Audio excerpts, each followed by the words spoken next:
Witajcie kochani, zapraszamy na kolejną część, na moją rozmowę z braćmi rodzeń, z lekarzami, którzy odpowiedzą dzisiaj na wiele nurtujących Was pytań dotyczących diety niskowęglowodanowej, keto i może też carnivore.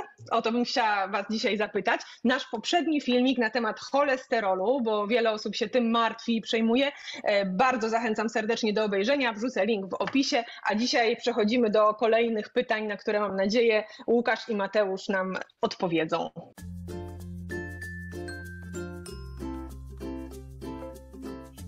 To Witajcie. Witamy serdecznie. Odpowiadamy na pierwsze pytanie. Tak, keto zwiększa ryzyko śmierci z każdej przyczyny. Miło nam było. Nie ma takiego pytania. To nie ten kanał, ale kanał. Pomyliłeś.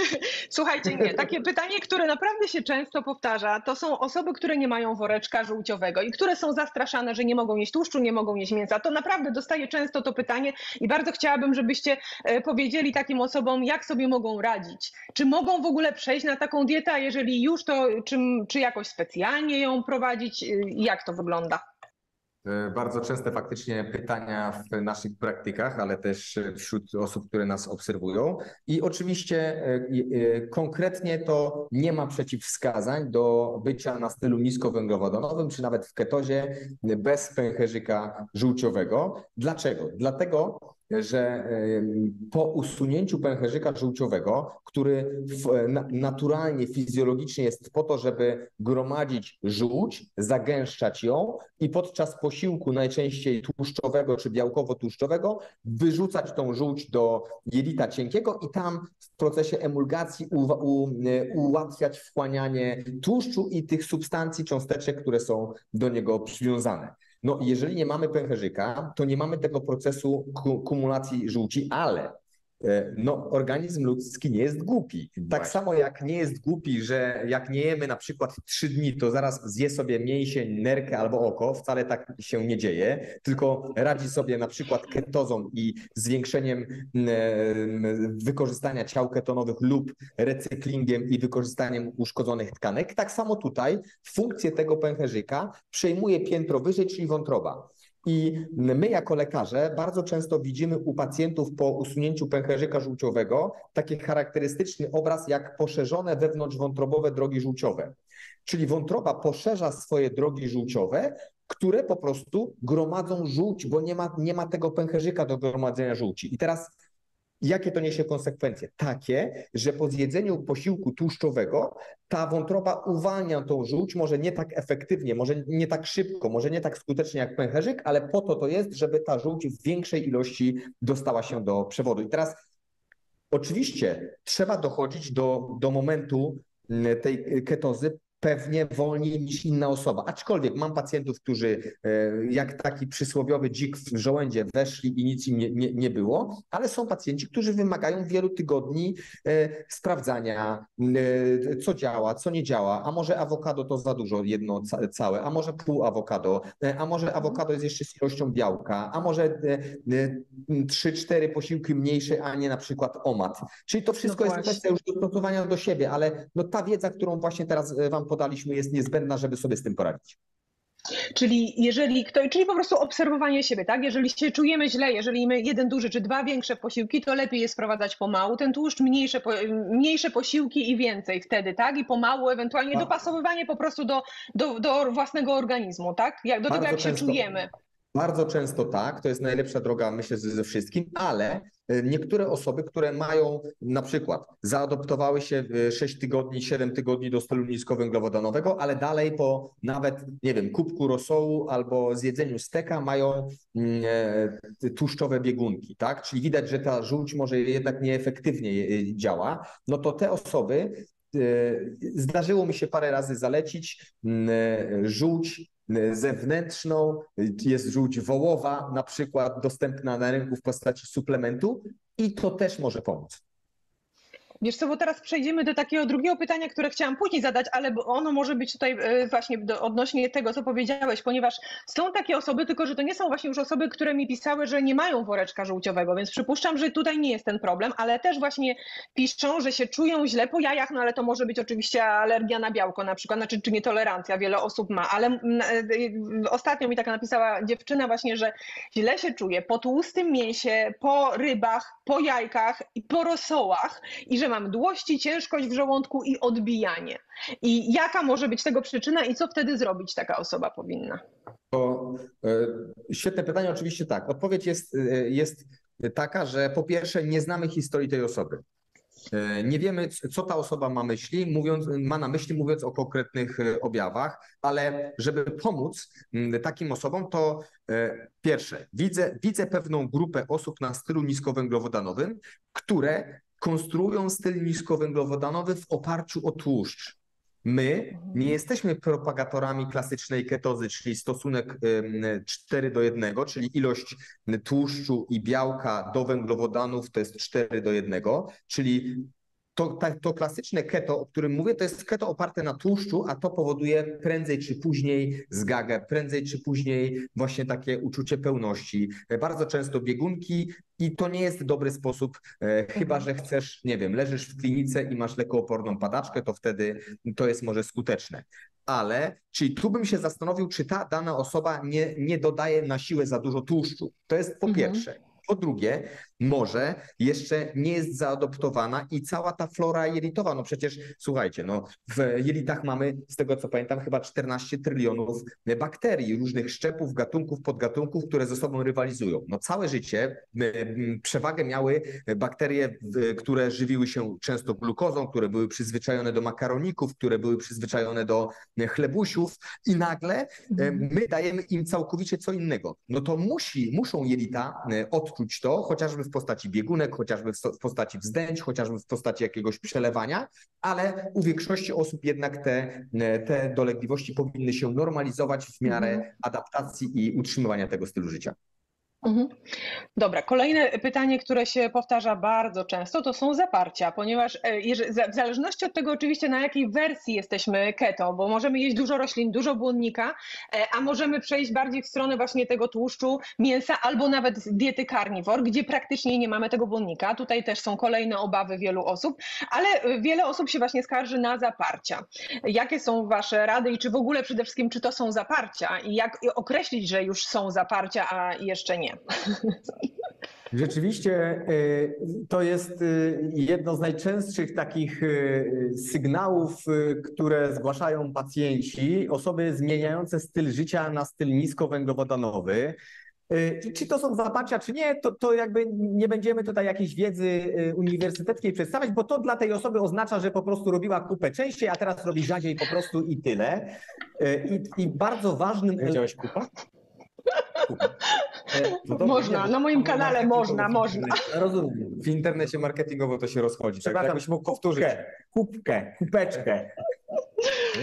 Czyli robiło kupę codziennie, a robi teraz tą kupę rzadziej.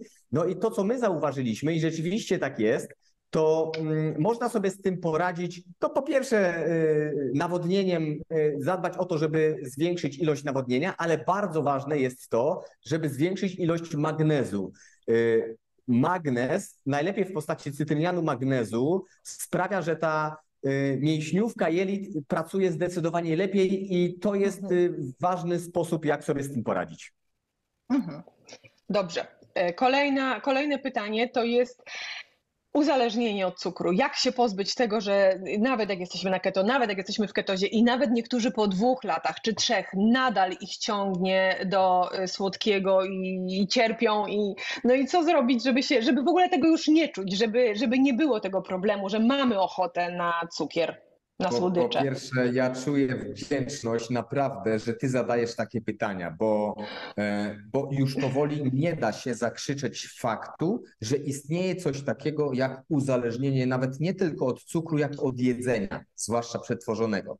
Mimo tego, że firmy produkujące przetworzoną żywność będą do ostatniej kropli krwi, znaczy oni się nigdy nie wykrwawią, ale do ostatniego możliwego bastionu zaprzeczać, atakować tych, którzy mówią, że jest coś takiego. 17 maja, dodam tylko, że jedziemy na pierwszy w historii zjazd naukowców, specjalistów odnośnie uzależnienia od jedzenia. Będzie Jen Unwin, będzie profesor Lustig i tam będą próbować stworzyć konsensus dotyczący uzależnienia od jedzenia. Bardzo ważne wydarzenie w Londynie. I teraz wracając do pytania. No, jeżeli rzucasz palenie papierosów, to chyba nie uważasz, że rzucisz to w jeden dzień, tylko rzucanie palenia jest procesem bardzo często wieloletnim. Skuteczne rzucenie palenia to jest kilka prób, wiele porażek, bardzo często konieczność psychoterapii, bardzo często konieczność znalezienia sobie innych zastępczych elementów obniżania napięcia, ale myślę, że to jest taka podróż w głąb siebie. Żeby dobrze rzucić palenie, trzeba zmienić swoją tożsamość. Powiem w skrócie, za Carl Allen jest taki metoda, łatwy sposób rzucenia palenia, Cara Allena, który o tym mówi, jeżeli chcesz rzucić palenie, to i słuchasz nas, zalecam tą lekturę. I teraz wracając do uzależnienia od cukru. No to jest proces. Styl niskowęglowodanowy pozwala tobie uregulować sobie, czy poprawić sobie tą działalność układu limbicznego, w którym za każdym razem, kiedy jemy pyszne jedzonko, za każdym razem, kiedy jemy coś słodkiego, wywala nam dopaminę. Dopamina jest tym neuroprzekaźnikiem, który warunkuje i kieruje uzależnieniem. Jeżeli zaczynamy od przetworzonego śniadania pysznego ze słodyczami, dopamina, bułeczka, dopamina, cukiereczek, dopamina, M&M's, dopamina, alkohol, dopamina, telefon, dopamina, jesteśmy uzależnieni. Procesem odwracania się jest styl niskowęglowodanowy, ale także myślę, że długotrwała psychoterapia. I ja dodam do tego jeszcze, jest nadzieja i ja wiem, że teraz jak ja powiem, to te osoby, które jeszcze są uzależnione od cukru, powiedzą, nie wyobrażam sobie tego, jak może to minąć, to jest niemożliwe, nie potrafię żyć bez cukru, czy bez słodyczy, czy bez, nie wiem, ponczusia, tak jak ja kiedyś. To na początku oczywiście musicie zaufać nam i przede wszystkim zacząć ten proces obniżania węglowodanów i można zrobić to na kilka sposobów. Ja myślę, że najłatwiejszym sposobem dla osoby takiej jeszcze uzależnionej to będzie nawet nie zmienianie nic w swoim jedzeniu, tylko rozpoczęcie postu przerywanego. Post przerywany to jest niesamowite narzędzie, które to kiedyś było czymś, o czym nikt w ogóle nie dyskutował, no bo tak się po prostu jadło. Jadło się 8 godzin w ciągu dnia, maksymalnie 9 godzin w ciągu dnia, no bo po prostu takie były czasy. To było normalne. Dzisiaj jak ktoś mówi o poście przerywanym, no to urasta do formy jakiejś diety, narzędzia, no bo przyzwyczajeni jesteśmy, że żremy od rana do nocy. Te firmy produkujące śniadania a marzą o tym, żeby zacząć dzień od miseczki płatków śniadaniowych, bądź też owsianeczki z owocami, bądź też innej gotowej jakiejś porcji. I teraz to, że zaczniesz obniżać węglowodany, czy nawet po prostu obniżać insulinę poprzez to, że będziesz jeść to wszystko, co do tej pory, łącznie z tymi słodyczami, tylko 8 godzin w ciągu dnia, czyli na przykład zacznij dzień od godziny 11 i skończ, jak dobrze liczę, o 18, to już sam fakt, że obniży się poziom insuliny, zacznie wytwarzać się więcej ketonów niż do tej pory, to będzie naprawdę ważnym krokiem do rzucenia uzależnienia i stopniowo, jeżeli jeszcze będziesz delikatnie, powoli odcinał te węglowodany przetworzone, w pewnym momencie zobaczysz, że zaczną dziać się cuda i uzależnienie zacznie mijać. I teraz jeszcze pozwolisz, że dodam, bo załóżmy, że ktoś jest już na stylu niskowęglowodanowym, ale dalej to, co pytałaś, dalej czuje. No to bardzo warto, żeby sprawdzić sobie na przykład poziom potasu i to musisz brać pod uwagę, że ta norma, na przykład dolna granica, jest złą normą, czyli powinniśmy dążyć do poziomu potasu 4,5, 4,4, bo musicie wiedzieć, że potas jest niezbędnym pierwiastkiem czy elektrolitem, który uwalnia, czyli reguluje tą całą działalność glikogenu w wątrobie. To znaczy, jeżeli jest mało potasu, to wątroba nie potrafi tak skutecznie uwalniać glikogenu, czyli na przykład przy niskiej ilości węglowodanów my z jednej strony nie mamy tej energii glukozowej, czyli jakby nie potrafimy skutecznie zapełniać tej pustki tym glikogenem z wątroby. I to jest jasny sygnał dla organizmu, że daj mi coś słodkiego, bo ja w ogóle nie mam tutaj magazynów. Ale jeszcze chcę, bo przygotowałem pokazać odczyt CGM-a, taki płaski, na stylu niskowęglowodanowym. To jest mój odczyt sprzed kilku dni i teraz myślę, że na początku powinniśmy dążyć do takich w miarę płaskich odczytów, ponieważ te takie mocne zwyżki, wzrosty i spadki glukozy i insuliny powodują, że nam się chce na tym spadku, że organizm nie chce wpaść w tą hipoglikemię i krzyczy: dawaj mi coś szybko do jedzenia, najlepiej słodkiego i szybko wchłanialnego. I jeszcze takie przypomnienie dla wszystkich, którzy są jeszcze uzależnieni od cukru czy węglowodanów. Rzucanie uzależnienia czasami trwa wiele lat. Czyli nie katujcie się, jak nie rzucicie tego po tygodniu, po 2, po miesiącu, bo papierosy czy inne uzależnienie rzuca się, nie wiem, 10 razy i za 11 się uda. Za każdym razem analizujcie, co spowodowało, że wróciliście do nałogu i uczcie się tej autoanalizy i dajcie sobie po prostu czas. Dokładnie, dokładnie. Też tak właśnie radzę. Słuchajcie, następna rzecz, to już jest o osobach, które są na keto i są na takim, powiedzmy, zdrowym, tak, bez żadnych wyskoków i są już na przykład rok lub 2 i nadal nie mogą schudnąć. Jakie mogą być powody, co powinni tutaj zmienić, czy na co zwrócić uwagę? To ja zacznę. No to jest bardzo częste pytanie i jak my do tego podchodzimy? My nazywamy to niuansowaniem, czyli w momencie, kiedy osoba, widzimy, że dobrze konstruuje, zgodnie z naszymi zaleceniami, ma dobry poziom witaminy D, suplementuje magnez, że dołączyła do tego jeszcze okienko żywieniowe i nagle zatrzymały się zdrowy spadek masy ciała, ale na kilka miesięcy, bo miesiąc, 2, 3 w ogóle nas nie przejmuje, to jest normalny proces. Chudnięcie jest na dół, płasko, trochę do góry, płasko, trochę na dół i zawsze w tym momencie takiego dłuższego wypłaszczenia trzeba się zastanowić, co się stało i niuansować, czyli zastanawiamy się, jak wygląda sytuacja ze stresem. To jest bardzo ważna sytuacja, bardzo ważna. Najczęściej pacjenci mówią: tak, faktycznie mam teraz trudny okres w życiu. Drugie: tak, faktycznie nie wysypiam się tak dobrze, bo mam małe dziecko. Tak, faktycznie zmieniłam pracę już drugi raz, ale nie jest tak, jakbym chciała. Tak, faktycznie mam trudny okres w relacji z mężem i żoną. To jest pierwsze. Druga rzecz, bardzo często zapominamy o tym, żeby co jakiś czas jednak zorientować się, ile mamy białka. Bo okazuje się, że tak już mamy ten apetyt niski, że w którymś momencie myślimy, że nie musimy kontrolować tego wartościowości tego jedzenia, tak powiem. Czyli załóżmy, że przychodzi do mnie taki pacjent, przeliczamy sobie, ile on ma białka w ciągu ostatnich dni, to okazuje się, że na przykład taki chłop 1,80 m zjadł 70 gram białka, co jest przynajmniej prawie 2 razy za mało. I jeżeli nie masz białka, to podstawowe tempo przemiany materii twoje zwalnia, ale też organizm ma jasny sygnał: zwolnij metabolizm, tutaj nie ma z czego budować, nie ma z czego regenerować. Białko jest bardzo ważnym makroskładnikiem i okazuje się, że wiele osób po zwiększeniu ilości białka znowu wraca na tą właściwą trajektorię.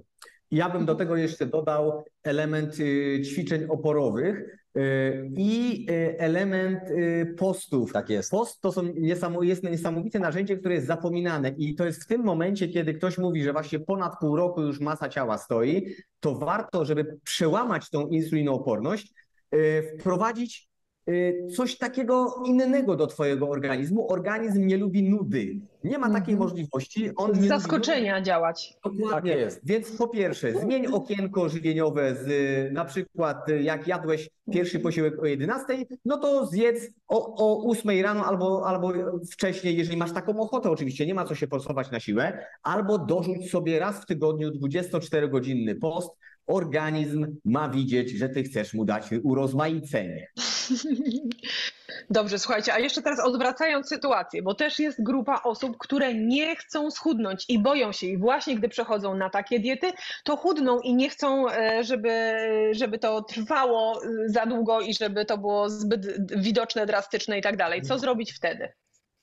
Przede wszystkim organizm ma pewien poziom, taką masę ciała fizjologiczną, do której dąży i którą osiągnie. On gdzieś tam będzie sobie wokół tej masy ciała lawirował, bym powiedział, krążył. 2 kilo plus, 2 kilo minus, 2 kilo plus, 2 kilo minus. Więc tego bym się nie obawiał, że jeżeli dalej ta osoba będzie odżywiać się prawidłowo, czyli wartościowo dostarczała ilość białka, no to ta masa ciała ustanie sobie na pewnym momencie. Ale jeżeli zależy nam, żeby troszkę przybrać masy ciała, no to rozumiem i to jest bardzo logiczne, że chcielibyśmy przybrać masy ciała mięśniowej, a nie tłuszczowej. No bo tej tłuszczowej moglibyśmy w tydzień przybrać 20 kilo, nie ma problemu, tylko trzeba byłoby toksycznie się odżywiać, ale jeżeli chcemy przybrać masy mięśniowej, no to już zaczyna się trudny proces.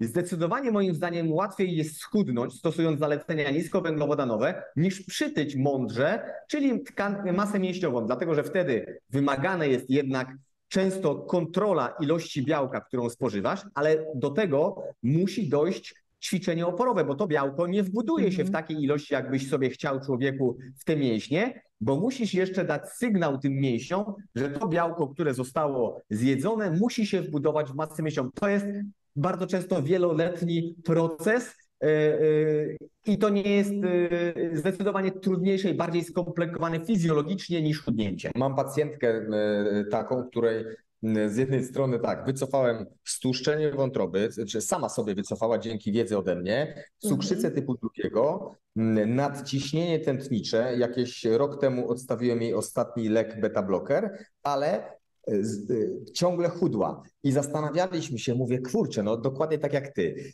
To, co dokładnie opisaliśmy w książce Kuchnia Braci Rodzeń, zwiększyliśmy ilość białka, zwiększyliśmy ilość posiłków, nawet wbrew takiemu głównemu zaleceniu 2-3, czyli jadła nawet 4-5, ale okazuje się, że jednak przeszkodą były emocje, ten cały stres, takie i palenie papierosów, czyli palenie papierosów, to podkręcało jednak ten organizm, to powodowało, że była cały czas w takim napięciu i wystarczyło naprawdę, żeby się poukładały sytuacje gdzieś tam w głowie, dołączył się do tego zdrowy spacer, jakiś taki obniżający napięcie, mniej papierosków i od razu jak weszła do gabinetu po kilku miesiącach przerwy i od razu było widać to takie zdrową masę ciała. Czyli chciałbym tym przekazać, że czasami po prostu jednak te emocje, ale też dać sobie czas i taką pozwolenie nawet na taką zbyt niską, niefizjologiczną masę ciała.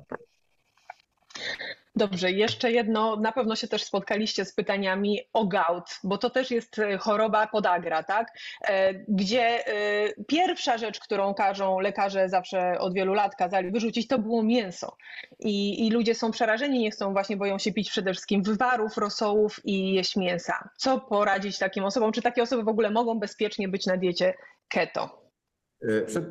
Przede wszystkim analizując fizjologię i patofizjologię powstawania tej choroby, no to widzimy tutaj kwas moczowy. To jest taka cząsteczka, która jest rzeczywiście cząsteczką, która odpowiada za tworzenie się tego procesu zapalnego i ten kwas moczowy trzeba wiedzieć, skąd on powstaje. I teraz, gdy prześledzimy szlak, skąd on powstaje, no to mamy jasną odpowiedź. Cukier i fruktoza. To są dwie cząsteczki. Oczywiście w większości, w zdecydowanej większości to cukier i fruktoza są przyczyną choroby, która się nazywa dna moczanowa. Wobec tego, żeby nie doprowadzić do kolejnych napadów dny moczanowej, które są bardzo bolesne, musimy ograniczyć cukier, fruktozę i nadmierną ilość węglowodanów, bo to też nadmierna ilość węglowodanów jest przyczyną tworzenia się kwasu moczowego. I to jest najważniejsze, czyli większości osób pomożemy nie każąc im ograniczać mięso i tłuszcz, jak to rzeczywiście zaleca się w mainstreamie, tylko ograniczając cukier, węglowodany przetworzone i fruktozę, czyli te wszystkie słodkie napoje i soczki, te rzekomo zdrowe, z pełną ilością witamin i minerałów. I bardzo ważna informacja teraz dla osób, ponieważ musicie zdawać sobie sprawę, że jeżeli wchodzicie w ketozę, to tu mamy ketony, a tu mamy kwas moczowy. Kwas moczowy jest wydalany przez nerki razem z ketonami. Teraz miejsce w nerkach, które warunkuje wydalanie ketonów i kwasu moczowego, jest to samo. One konkurują o jedno. Czyli jeżeli adaptujemy się do ketozy, to w nadmiarze ketony są wydalane przez nerki i blokują jeszcze wydalanie kwasu moczowego, co powoduje, że ten kwas moczowy przez jakiś czas wzrasta w surowicy. I teraz to rodzi pewne ryzyka dla osób z dną moczanową. Bo większość osób z dną moczanową odniesie bezwzględnie długoterminowo korzyści i pewnie nigdy nie dostanie ataku, ale jest pewna grupa, i to trzeba naprawdę powtarzać, która jeżeli będzie, nie wiem, wchodzić, wychodzić z ketozy, nie utrzyma tego, to prawdopodobnie będzie miała zaostrzenia raz na jakiś czas, właśnie w tym momencie adaptacji. I teraz jakie jest rozwiązanie dla osób, które chcą bezwzględnie być w ketozie, ale za każdym razem, kiedy wchodzą w ketozę, mają zaostrzenie? To uwaga, nie możecie brać samego allopurynolu, czyli takiego leku jak Milurit na przykład, bo sam Milurit w tym przypadku będzie wam zaostrzał dnę moczanową. W tym przypadku trzeba Milurit wziąć z lekiem, który jest standardowo przepisywany w ataku dny, czyli z kolkicyną. Czyli no ja to robię w ten sposób, że jeżeli pacjent z dnią moczanową mówi mi: doktorze, no chcę wejść w tą ketozę, ale 2 razy już miałem napad dny moczanowej, ten Milurit biorę, to wtedy do tego Miluritu dodaję mu kolchicynę i niemalże za każdym razem nie ma już napadu dny moczanowej i wielu osób po prostu przetrzymuje to i jest w ketozie. Ja jeszcze dodam ważną rzecz, no bo zapomniałem oczywiście o cząsteczce alkoholu, z której tworzy się kwas moczowy, i ja mam takiego w pamięci takiego pacjenta, który wręcz idealnie wszedł w styl niskowęglowodanowy, obniżył węglowodany przetworzone, cukier, fruktozę z tych wszystkich soków owocowych i dostał napadu dny moczanowej. No ale moja dociekliwość sprawiła, że zdobyłem odpowiedź, która była przyczyną ataków tej dny. I mimo tego, że on żył bardzo dobrze w tym stylu niskowęglowodanowym, schudł, świetnie się czuł, to jest człowiekiem, który uwielbia wino, produkuje to wino i tak naprawdę codziennie próbuje to wino. I mimo, że to nie były duże ilości, to jednak ta regularność picia tej lampeczki wina sprawiło, że ilość kwasu moczowego produkowała się u niego i to rzeczywiście skumulowało się z tymi ketonami, które walczyły o tą cząsteczkę.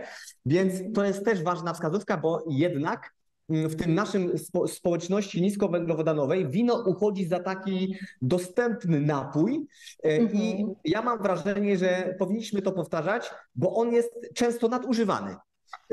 Bo uważajmy na to winko. Ja rozumiem, że to wszystko jest dla ludzi i lampeczka winka nic nikomu jeszcze pewnie w życiu nie zrobiła, ale już jeżeli siadamy do tego winka codziennie do wieczora, no to już należy przeanalizować, co to winko ma nam robić co wieczór. Słuchajcie, a jeżeli chodzi jeszcze o jakość jedzenia, no zdajemy sobie sprawę z tego, że ta jakość jedzenia jest bardzo ważna też, żeby starać się przynajmniej w miarę możliwości, żeby znaleźć źródła czy mięsa dobrego, czy nabiału, jeżeli ktoś je, tak, żeby mieć to z dobrych miejsc, a poza tym, żeby też wspierać. Ja przynajmniej jestem bardzo za tym, żeby wspierać i rolników, i gospodarstwa takie, gdzie i radzimy sobie też często na Instagramie z ludźmi, gdzie właśnie szukać, w jakich miastach, w jakich krajach. Ale są osoby, i dostaję też sporo takich wiadomości od osób, które piszą, że ich po prostu nie stać. Wiadomo, że to jedzenie musi być droższe i jest droższe niż takie jedzenie w supermarkecie. I niektórzy się zadają właśnie pytania, co zrobić, jeżeli nie stać kogoś na to, żeby naprawdę znaleźć takiej dobrej jakości pożywienie. Co wtedy? Czy mogą, tak naprawdę to pytają się o poradę, czy mogą kupować w supermarketach i czy będą nadal, czy to nadal będzie dobrze działało, czy jak ważne to jest? Ja uważam, że tak. Ja sam kupuję w supermarkecie bardzo często mięso. Przecież ja nie zawsze zamawiam mięso w ekologicznych jakichś tam hodowlach i tak dalej. I zdecydowanie czuję się okej, ale też Okej, moje samopoczucie to jest jedno. Oczywiście zdaję sobie sprawę z tego, że to mięso nie jest idealne, że możliwe, że dodawane są tam antybiotyki, różnego rodzaju substancje, ale wierzę w to, że a po drugie można teraz wybrać już nawet za małe pieniądze hodowlę bez antybiotyków, hodowlę ekologiczną. Coraz więcej już jest do wyboru w tych supermarketach. I wierzę w to, że organizm przygotowany do walki z różnymi toksynami, których jest w środowisku mnóstwo, bo w powietrzu, bo w wodzie, bo w jedzeniu, w ubraniu, w butelkach i tak dalej, no musimy być optymalnie przygotowani. Organizm zdrowy metabolicznie, organizm wyspany, organizm, który ma mięśnie, organizm, który ma witaminy i minerały na odpowiednim poziomie, jest gotowy, żeby zwalczyć wszelkie toksyny, nawet te, które są gdzieś tam w tych szybkich hodowlach dodawane. I w to mocno wierzę, że organizm sobie jest w stanie poradzić z tą minimalną ilością. Poza tym uważam, że ten argument kupowania w supermarketach nie powinien być przeszkodą w kontynuowaniu stylu życia niskowęglowodanowego. No bo co, jak nagle sobie odpowiesz na pytanie, no ale to mięso w Lidlu czy gdziekolwiek przykładowo jest niskiej jakości, to co, to mam wrócić do Dokładnie, nie wiem, do pieczy jedzenia makaron? węglowodanów. Dokładnie. No, czasami w tych czasach wybierasz mniejsze zło. No, Dokładnie. czasami wybierasz super produkty dobrej jakości, a czasami troszkę niższej jakości, ale krążmy w tym świecie niskowęglowodanowym mimo To wszystko. ja podsumuję to pytanie jeszcze czymś takim. Widziałem mnóstwo osób w swojej praktyce, ale też poza, które wycofały sobie insulinooporność, stłuszczenie wątroby, cukrzycę, jedząc mięso z supermarketów. Nie widziałem jeszcze żadnej osoby, która wycofałaby sobie cukrzycę typu 2, zmieniając na przykład patelnię teflonową na żeliwną, albo zmieniając picie wody z butelki plastikowej na szklaną, czy jedzenie borówek właśnie z plastiku, a nie z plastiku. I nie mówię, że te elementy nie są ważne, ale to są te szczegóły, na które warto zwracać po wyzdrowieniu metabolicznym, żeby jeszcze zoptymalizować zdrowie tymi niuansami. Świat się nie zmieni, no nagle nie zaczniemy wszyscy znowu hodować świń, kurczaków, no te czasy już nie wrócą. Oczywiście my się cieszymy, bo mieszkamy na wsi, gdzie mamy kolegę, który robi fajne kiełbasy, no jest pani, która ma kury, no i ja też muszę jej zaufać, że ona nie chrzci tych wszystkich kur i to mięso nie jest, więc wszystko opiera się o zaufanie, ale Zaufanie, czasy tego, że każdy ma ogródeczek i sobie te kurki ma, no już dawno minęły, więc wybierajmy te produkty ze źródeł, które mamy pod ręką. Słuchajcie, to są wszystkie takie najważniejsze, najbardziej, mam wrażenie, że najbardziej nurtujące moich widzów pytania, ale może się jeszcze za jakiś czas, gdybyśmy się spotkali, jakbyście mieli ochotę, to może jeszcze się uzbiera trochę więcej. W każdym razie dziękuję Wam serdecznie za wszystkie porady. Mam nadzieję, że przydadzą się wszystkim, którzy oglądają. Oczywiście prosimy wszystkich o lajkowanie, komentarze i o rozsyłanie tego filmiku jak najdalej w świat, żeby jak najwięcej osób się też o tym dowiedziało i wspierajmy te. Jeszcze może ostatnie takie, wiecie co przyszło mi teraz do głowy, bo wiem, że Wy jesteście na keto, natomiast ja już jestem na prawie rok na diecie carnivore, także po 5 latach na keto spróbowałam carnivore i dopiero tak naprawdę ten sposób przyniósł mi zdrowie i dopiero widziałam ogromną różnicę. A tu chciałam Was spytać o Wasze zdanie, czy macie doświadczenie jeszcze, to tak na sam koniec, czy macie doświadczenie z pacjentami właśnie, czy polecalibyście ten krok dalej, czy niekoniecznie, jak to wygląda? Ja po pierwsze jestem na stylu niskowęglowodanowym, ja mieszam te style, bo latem jestem zdecydowanie, znaczy to jest różnie. Jak mam mięso i jajka, to czasami jem tylko mięso i jajka i jestem na keto. Potem jak są borówki, truskawki, to zwiększam ilość węglowodanów, bardzo się z tego cieszę i jestem na stylu niskowęglowodanowym. Potem sobie czasami zrobię jakąś dłuższą przerwę, więc to jest styl niskowęglowodanowy łamane przez keto i też zachęcam, żeby szukać tego środka i nie trzymać się jednego narzędzia.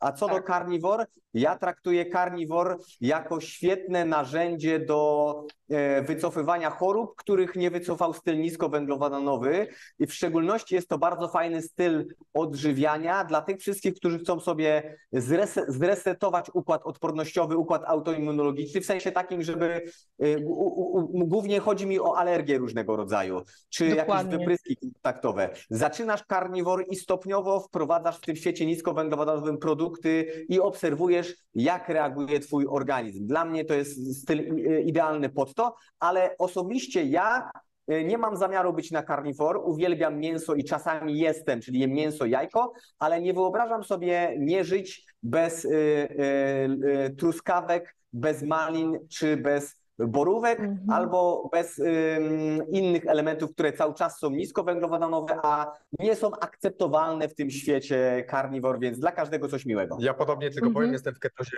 jesień, zima, ponieważ uważam, że w Polsce ciężko znaleźć owoce właśnie w tym czasie, więc nie jem i to automatycznie powoduje, że wchodzę w ketozę. Jak mierzę sobie poziom ketonów, to zwykle mam właśnie 2,2, 0,7. Dzisiaj zmierzyłem 0,4, ale po aktywności fizycznej zauważyłem też, że z jakiegoś powodu u mnie te ketony są intensywnie wykorzystywane i nie widzę wtedy tego poziomu powyżej 0,6. Ja już się nie podniecam tymi pomiarami, po prostu wiem, że jestem w ketozie.